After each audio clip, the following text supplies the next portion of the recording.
In this quick video guide, we're going to see how we can apply a mask hiding part of an image or a video using Premiere Pro, quick and simple. Now, I've downloaded this file from Pexels. You can see here the author, so you can find the same video.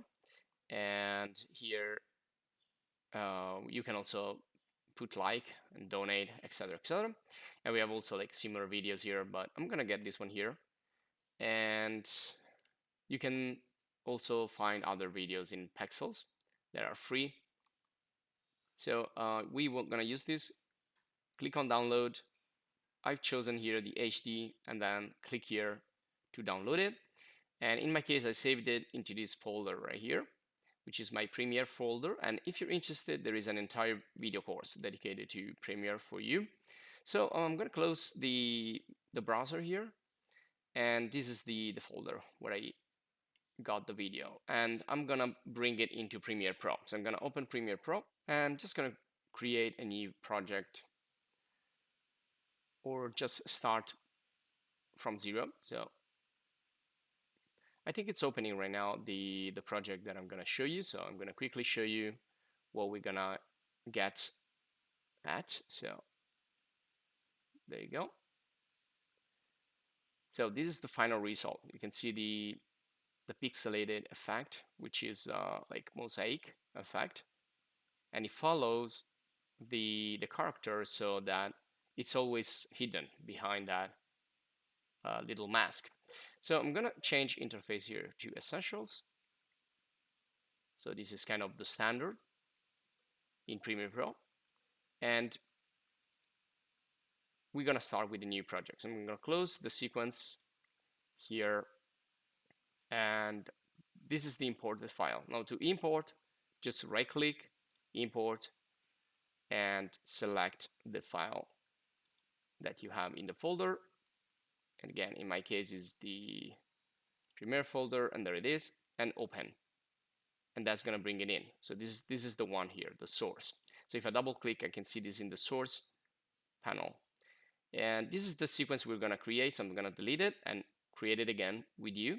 So I'm gonna click on the new sequence, and then here I'm gonna choose the HD. So this is fine for what I need to do. Just look at the frame per second. We have 30 frames per second here in this video that we are importing. So I'm gonna use also a sequence that's gonna have 30 frames per second. And let's say okay. And this is now empty. So all I'm gonna do is click and drag this inside, insert this in here, and there you go. Now it's a little bit cropped because it's this is vertical format, this is horizontal. So I'm just gonna double click here, and I'm gonna make this a little bit bigger so that it like fills everything up like this, and then maybe move this up or down. Okay, I think this is fine. Maybe just a little more down like this. And here I will expand in the timeline the footage that we want. Okay, maybe I need this to be just a little bit like this, so it follows the face.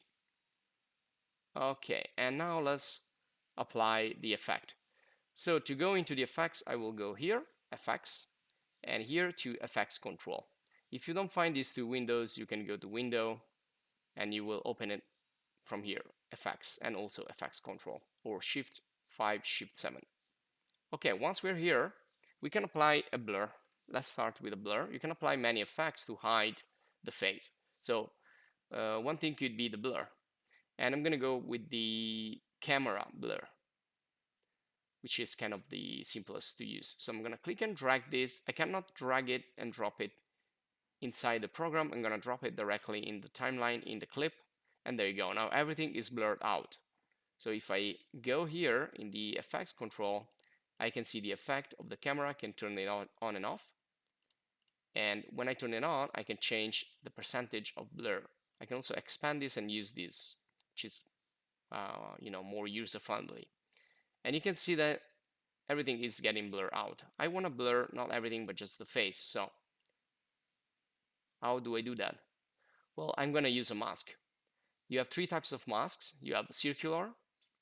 So this is going to create kind of ellipse, and then you can see, I'm just gonna zoom in a little bit so you can see better. There you go. So I'm zooming and I'm focusing on the area I want to hide. Also, you can use this little handle if you want to change like the fading or fade out effect for that blurriness. There you go. So now we blurred out only the face, and you have also other options. If I delete this, if you click on the mask, you can click and hit the delete key, and that's gonna delete the mask. And you can change also here the mask feather, mask opacity, mask expansions. So you can also do it from there. There you go. So you can also add points. If you click on an empty spot, you can add points. You can move points around. So this starts like a rectangle, but can become anything else. There you go. And I can apply on the part that I want. Again, I will select the mask, delete, and now let's use the last one, which is the Bezier. Now, if you click once, it's going to create a corner. If you click and drag, it's going to create a curve. But in this case, we don't really need softness and precision because this is just, to hide. So we can be quicker and just click once and create all the points. And then you can readjust all the points as usual. You can also hold the control and click to remove, control click remove.